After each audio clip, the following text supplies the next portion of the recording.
Okay class, तो आज से हम फार्मासिस्ट एग्जाम के पीवाईक्यू पेपर्स को सॉल्व करने वाले हैं, जिसमें आज हम रिटर्न टेस्ट 2021 का जो पेपर पीवाईक्यू पेपर पूछा गया था उसको सॉल्व करेंगे।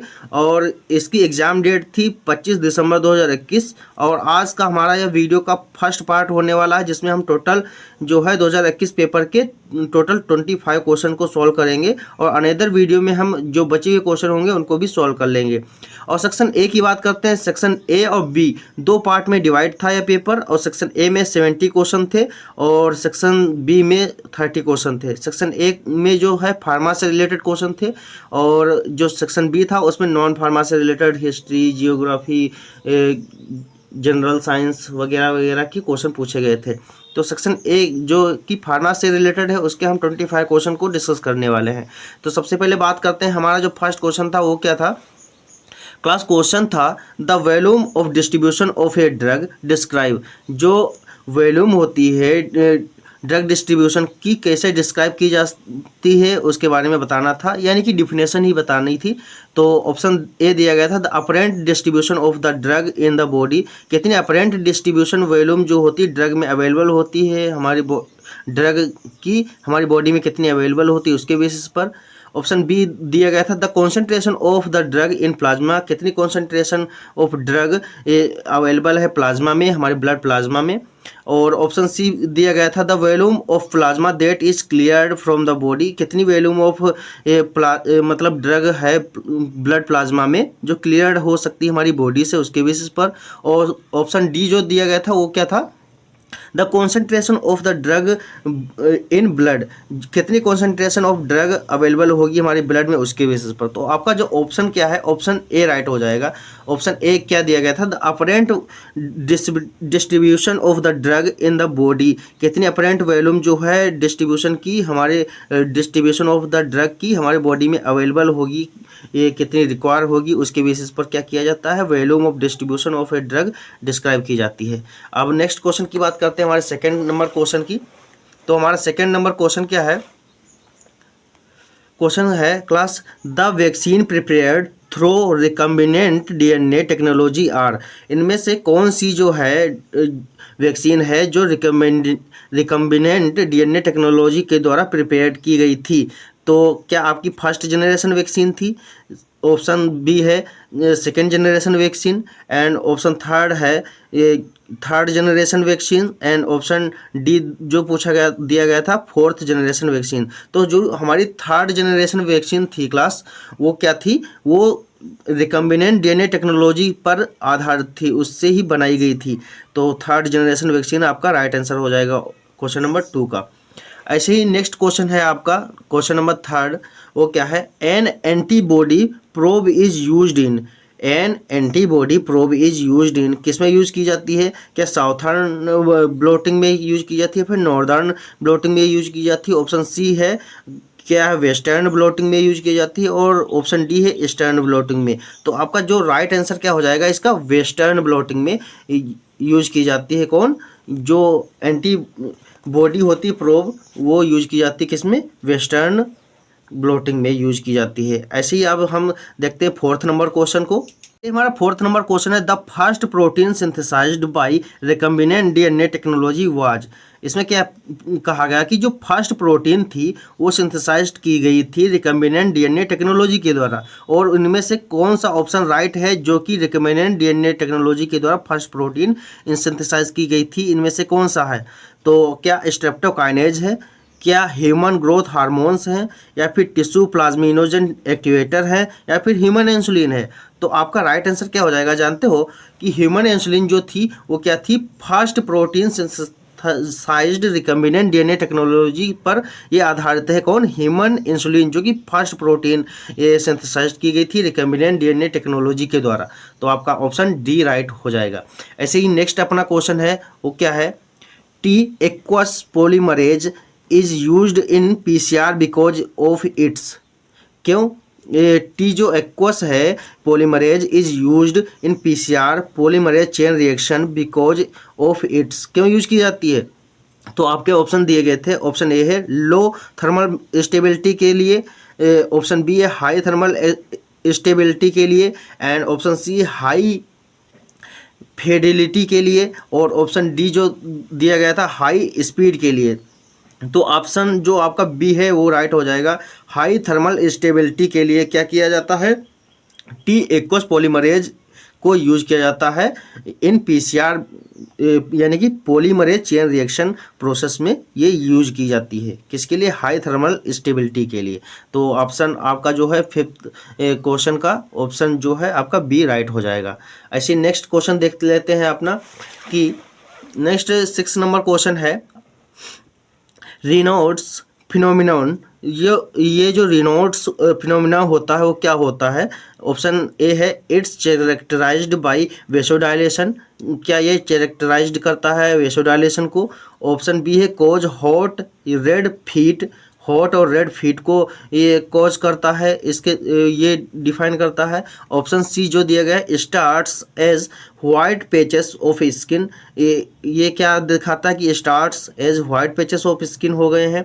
या फिर ऑप्शन डी जो है मे रिक्वायर्ड वेसोडाइलेटर ट्रीटमेंट, ये क्या बताता है कि ये रिक्वायर्ड करता है वेसोडाइलेटर ट्रीटमेंट। तो ऑप्शन डी जो होगा राइट हो जाएगा, क्या कि जो रिनोड्स फिनोमिना होता है वो क्या दिखाता है कि मे रिक्वायर्ड वेसोडाइलेटर ट्रीटमेंट। तो ऑप्शन डी जो है राइट हो जाएगा।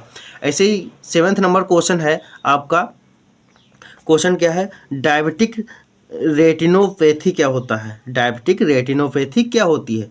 तो ऑप्शन ए है is reversible change in the lens shape, या फिर ऑप्शन बी जो है indicates long standing uncontrolled diabetes, and option C जो है आपका वो क्या है, present with impaired drainage of the aqueous humours, and option D जो दिया गया है वो क्या है आपका, is characterised by proteolytic enzyme affecting the lens. तो आपका ऑप्शन क्या आ जाएगा, ऑप्शन जो बी है वो राइट हो जाएगा। ऑप्शन बी क्या है, indicates long standing uncontrolled diabetes, क्या करता है, डायबिटिक रेटिनोपैथी एक प्रोसेस होती है, एक तरीका होता है, वो क्या करता है, इंडिकेट करता है लॉन्ग स्टैंडिंग अनकंट्रोल्ड डायबिटीज़ को इंडिकेट करता है, यानी कि जांचता है। क्लास नेक्स्ट 8 नंबर क्वेश्चन है, आ सिग्निफिकेंट क्लिनिकल इंटरेक्शन में occur if St John's wort is administered concomitantly with. तो ऑप्शन दिया गया है तो ग्लिक्लाजाइड, या फिर simvastatin and sertraline, and option D है एमोक्सिसिलिन। तो आपका ऑप्शन जो है सेट्रालिन राइट हो जाएगा। सेट्रालिन क्या करता है, सिग्निफिकेंटली क्लिनिकल इंटरेक्शन होता है, होता है जब भी हम क्या करते हैं, स्टैंड जोहान्स वर्ड्स को एडमिनिस्टर्ड करते हैं कॉन्कोमिटेंटली। तो विथ किसके साथ में, सेट्रालिन के साथ में अगर हम करते हैं तो क्या होता है, एक क्लिनिकल इंटरेक्शन होता है जिसे हम क्या बोलते हैं, स्टैंड जोहान वर्ड्स बोलते हैं। तो ऑप्शन जो है सी राइट हो जाएगा। अगर हम सेट्रालिन को एडमिनिस्ट्रेट करते हैं, अगर कॉन्कोमिनेंटली ये एडमिनिस्ट्रेट करते हैं तो क्या होता है, हमारा में अकर्स जोहान्स वर्ड्स हो जाता है, ये कंडीशन होती है ये। ऐसे नेक्स्ट 9th नंबर क्वेश्चन है वो क्या है, 9th नंबर क्वेश्चन है अपना क्यूटेनियस सिक्वामस सेल कार्सिनोमा क्या होती हैं, क्यूटेनियस सिक्वामस सेल कार्सिनोमास क्या होते हैं। तो ये क्या फॉर्म करते हैं, option A forms metastasis rapidly, and option B है अराइजेस फ्रॉम ए मोल, ये राइज होते हैं फ्रॉम ए मोल से, या फिर ऑप्शन सी है मे अकर इन स्क्वायर टिश्यू, ये क्या अकर होते हैं कि स्क्वायर टिश्यू के द्वारा फॉर्म हो जाते हैं। और ऑप्शन डी जो दिया गया है वो क्या है, is associated with poor prognosis. तो क्या ये फॉर्म हो जाते हैं एसोसिएटेड विथ पुअर प्रोग्नोसिस के द्वारा। तो आपका ऑप्शन सी जो है राइट हो जाएगा। ये कैसे आकार होते हैं, यानी कि जो क्यूटेनियस सिकोमस सेल कार्सिनोमाज होते हैं वो अकर होते हैं स्क्वायर टिश्यू, यानी कि खराब जो टिश्यू हो जाते हैं उनसे। तो ऑप्शन सी राइट हो जाएगा। ऐसे ही 10th नंबर क्वेश्चन देख लेते हैं। 10th नंबर क्वेश्चन है ईच इनहेलेशन ऑफ सिम्बाइकोट कंटेन, जो इनहेलेशन होता है, इनहेल करने वाला, ये मतलब अगर अस्थमा अगर हो जाती है या फिर कफ वगैरह तो उसके लिए इनहेलेशन वाली मशीन दी जाती है, वो सिम्बाइकोट होती है। उसमें क्या कंटेन होता है, कंटेंट क्या क्या होता है, तो क्या होता है, बिडोसोनाइड 200 माइक्रोग्राम एंड फॉर्मेटेरॉल 6 माइक्रोग्राम होता है। ऑप्शन बी है बिडोसोनाइड 160 माइक्रोग्राम एंड फॉर्मेटेरॉल 4.5 माइक्रोग्राम होता है। या फिर ऑप्शन सी है बिडोसोनाइड 200 माइक्रोग्राम एंड फॉर्मेटेरॉल 6 mg होता है। ऑप्शन डी है बिडोसोनाइड 160 mg यानी कि मिलीग्राम एंड फॉर्मेटेरॉल 4.5 मिलीग्राम। तो आपका ऑप्शन राइट कौन सा होगा, तो जो बिडोसोनाइड होता है उसमें 160 माइक्रोग्राम होता है, और फॉर्मेटेरॉल जो होता है उसमें क्या होता है 4.5 माइक्रोग्राम होता है। तो ऑप्शन जो है बी राइट हो जाएगा, तो इसका ऑप्शन बी राइट हो जाएगा।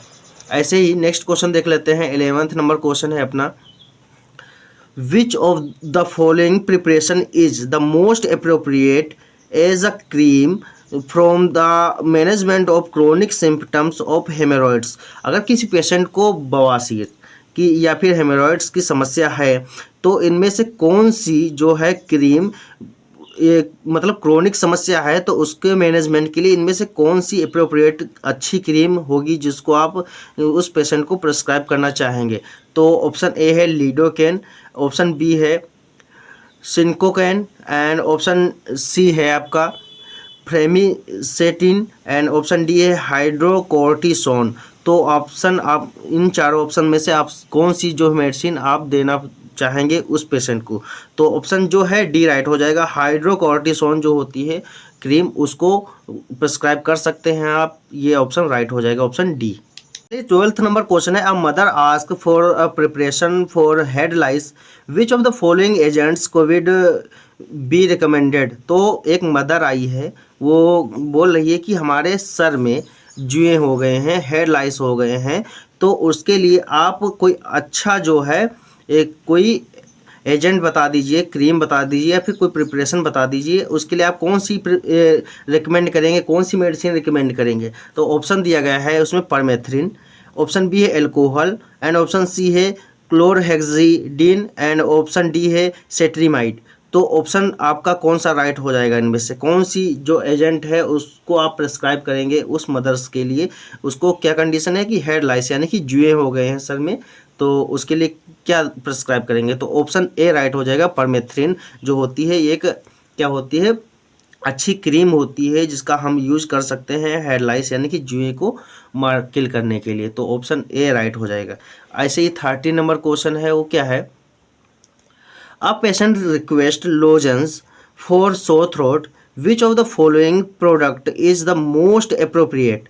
तो मतलब क्वेश्चन पूछ रहा है कि एक पेशेंट रिक्वेस्ट कर रहा है लोजेंस यानी कि मुंह में रखकर चूसने वाली जो टॉफ़ी वगैरह क्या होती हैं, जिससे आपका विक्स की टॉफ़ी वगैरह होगी वैसी जो होती हैं, वो रिक्वेस्ट कर रहा है हमें दे दीजिए। किस लिए मांग रहा है, क्योंकि उसको सो थ्रोट यानी कि गले में खराश हुई है, तो उसके लिए वो क्या कह रहा है कि हमारे मुंह में गले में खराश हो गई है, इसीलिए चूसने वाली टॉफ़ी वगैरह कुछ दे दीजिए मेडिसिन, जिससे ये गले में जो खराश है वो सही हो जाए और जो दर्द हो रही है वो भी सही हो जाए। तो विच of the following product is the most appropriate, तो आप उस पेशेंट को कौन सी ड्रग इनमें से देना चाहोगे। तो आपके ऑप्शन है फंगलिन, ऑप्शन बी है कॉन्टैक्ट एंड ऑप्शन सी है ब्रोडासोल एंड ऑप्शन सी है नेस्टेन। तो आप इनमें से कौन सी मेडिसिन देना चाहोगे, तो आपका ऑप्शन जो है सी राइट हो जाएगा। ब्रोडासोल जो होता है ये एक लोजेंस की तरह कार्य करता है और इसकी टॉफ़ी वगैरह आती हैं और ऑरेंज फ्लेवर में, तो उनका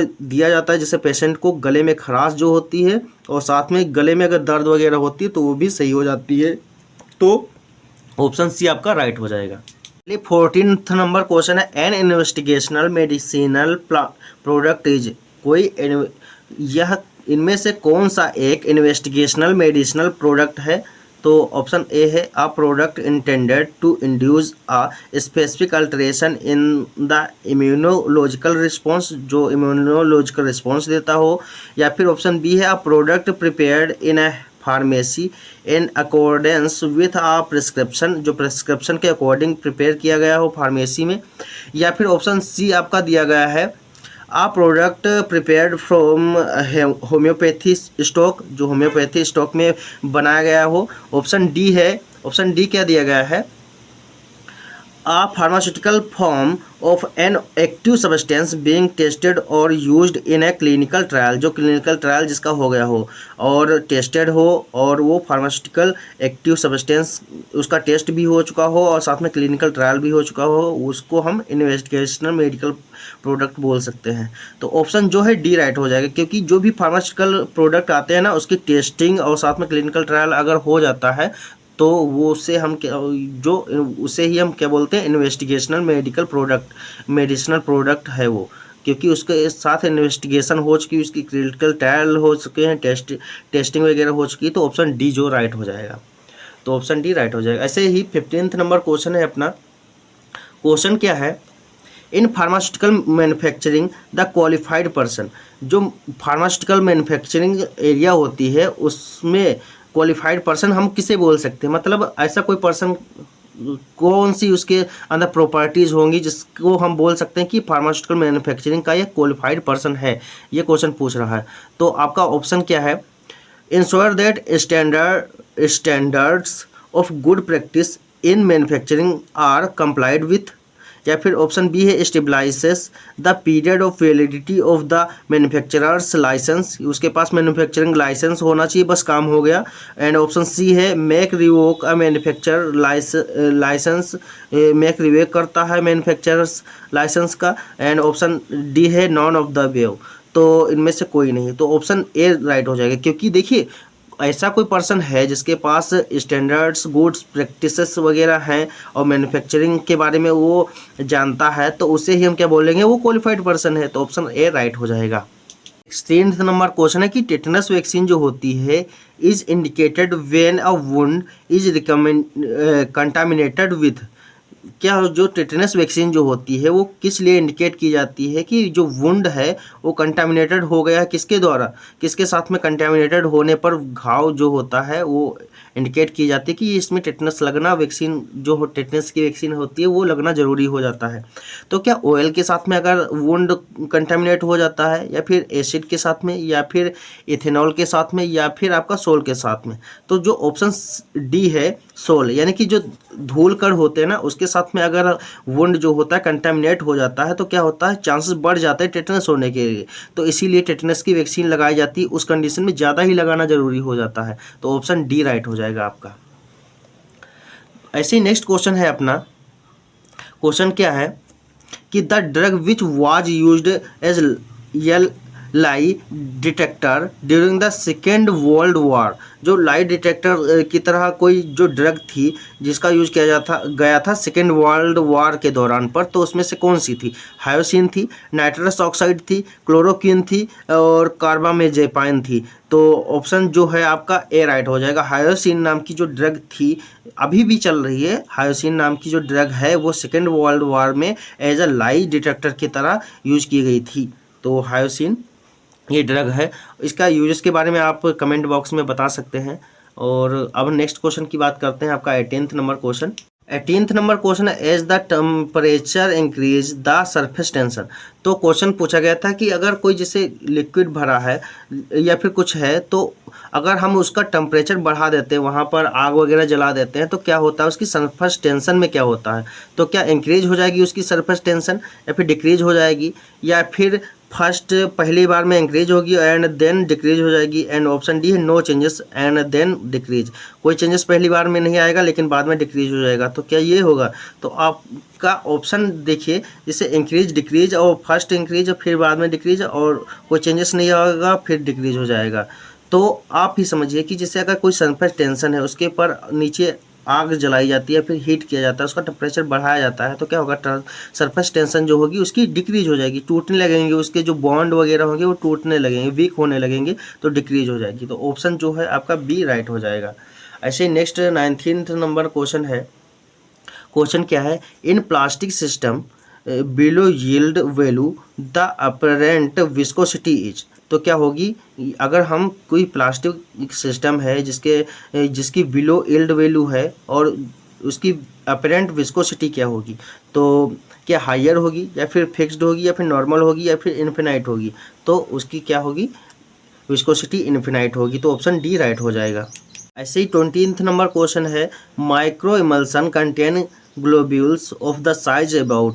जो माइक्रो इमल्सन होते हैं वो उसके जो ग्लोब्यूल्स होते हैं उनका साइज कितना होता है ये बताना है। तो ऑप्शन ए है 1 माइक्रोमीटर एंड ऑप्शन बी है 0.1 माइक्रोमीटर एंड ऑप्शन सी है आपका 0.01 माइक्रोमीटर एंड ऑप्शन डी है 10 माइक्रोमीटर। तो आपका ऑप्शन कौन सा राइट हो जाएगा। तो जो माइक्रो इमल्सन होते हैं उसके जो ग्लोब्यूल्स होते हैं उनकी साइज होती है 0.01 माइक्रोमीटर्स के होते हैं। तो ऑप्शन सी राइट हो जाएगा। ऐसे ही 21 नंबर क्वेश्चन है, नेक्स्ट क्वेश्चन है, ब्राउनियन मूवमेंट जो होता है यानी कि ब्राउनियन गति जो होती है ऑफ पार्टिकल्स वो क्या दिखाती है, प्रिवेंट सेडिमेंटेशन करती है या फिर एनहेंस सेडिमेंटेशन। सेडिमेंटेशन का मतलब होता है कि जैसे जो सस्पेंशन होता है ना उसमें जो सॉलिड मटेरियल होते हैं वो कितने टाइम में नीचे आ जाएंगे सतह पर, तो उसे हम क्या बोल देते हैं, सेडिमेंटेशन। तो प्रिवेंट करेगी सेडिमेंटेशन को या फिर एनहेंस करेगी सेडिमेंटेशन को या फिर असिस्ट करेगी, ये assist in sedimentation. Option D have no effect on sedimentation, कोई इफेक्ट नहीं आएगा। तो आपका ऑप्शन क्या हो जाएगा, तो वो क्या करती, प्रिवेंट करती सेडिमेंटेशन को। तो ऑप्शन ए राइट हो जाएगा। ऑप्शन ए आपका राइट हो जाएगा, वो प्रिवेंट करती है सेडिमेंटेशन को। नेक्स्ट क्वेश्चन है, protein binding of a drug क्या होती है, protein binding of a drug क्या होती है। तो ऑप्शन ए है decreases distribution of the drug and option B है decreases its half life and option C है enhance excretion of the drug and option D है increases bioavailability of the drug. तो option क्या हो जाएगा आपका, option A right हो जाएगा, decreases distribution of the drug. Distribution की जो प्रोसेस होती है वो डिक्रीज हो जाएगी ड्रग की, जिसे हम क्या बोलते हैं, प्रोटीन बाइंडिंग बोलते हैं एक किसी ड्रग का। तो ऑप्शन जो है ए राइट हो जाएगा। 23rd नंबर क्वेश्चन है कि part of solvent required per part of solute to dissolve sparingly soluble salt. हमने क्या बोला था कि जो हमारे साल्ट होते हैं, मतलब जो भी पार्टिकल्स होते हैं वो क्या होते हैं कि स्प्रेंगली सोल्यूबल हैं या फिर इजली सोल्यूबल हैं। इनको कैसे डिवाइड किया जाता है उनके बेसिस पर। तो जो पार्ट होते हैं जिससे कितने नंबर ऑफ जो पार्ट होंगे वो सोल्यूबल होंगे, ऐसा तो नहीं है कि कहीं पर जैसे स्प्रेंगली सोल्यूबल का मतलब बहुत हल्के से सोल्यूबल जो होते हैं, तो अगर ज़्यादा पार्ट होंगे तो इसीलिए वो अच्छे से सोल्यूबल नहीं होंगे, स्प्रेंगली सोल्यूबल होते हैं। तो उनको कैसे क्लासिफाइड किया गया है, देखिए अगर जो 1 से 10 होते हैं वो क्या होते हैं, ईजिली सोल्यूबल होते हैं। फिर बाद में क्या होता है 10 to 30 से जो होते हैं वो थोड़ा हल्के होते हैं। फिर बाद जो 1 से 10 होते हैं वो फ्रीली सोल्यूबल होते हैं एंड फ्रॉम 10 to 30 जो होते हैं वो सोल्यूबल होते हैं। फिर बाद में फ्रॉम 30 to 100 जो होते हैं वो स्प्रेंगली सोल्यूबल होते हैं। और अगर ये जो होते हैं फ्रॉम 100 to 1000 जो क्या होते हैं पार्शली सोल्यूबल या फिर अनसोल्यूबल होते हैं, ऐसे इनको क्लासिफाइड किया जाता है। तो जो ऑप्शन सी है आपका, फ्रॉम 30 to 100 पार्ट जो होते हैं वो क्या होते हैं, वो स्प्रेंगली सोल्यूबल होते हैं। तो ऑप्शन सी जो राइट हो जाएगा आपका। चलिए 24th नंबर क्वेश्चन है, the pH of A buffer can be calculated using. मतलब जो पीएच होता है बफर सोल्यूशन का वो कैसे कैलकुलेट किया जाता है, किस मेथड का यूज करके। तो एल्कोविक इक्वेशन का यूज करके या फिर हेंडरसन हेजलबेथ इक्वेशन का यूज करके एंड मिचेल मेंटल इक्वेशन का यूज करके या फिर लाइन वेयर बर्क इक्वेशन का यूज करके। तो इनमें से आपका ऑप्शन कौन सा राइट हो जाएगा। तो ऑप्शन जो बी है, हेंडरसन हेजलबेथ इक्वेशन जो होती है उसका यूज किया जाता है पीएच बफर को कैलकुलेट करने के लिए। तो ऑप्शन बी राइट हो जाएगा।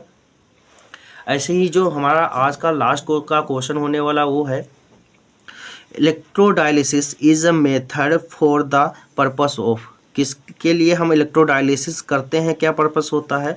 तो जो आइडेंटिफिकेशन के लिए, प्रिपरेशन के लिए, प्यूरिफिकेशन के लिए, स्टेबलाइजेशन के लिए।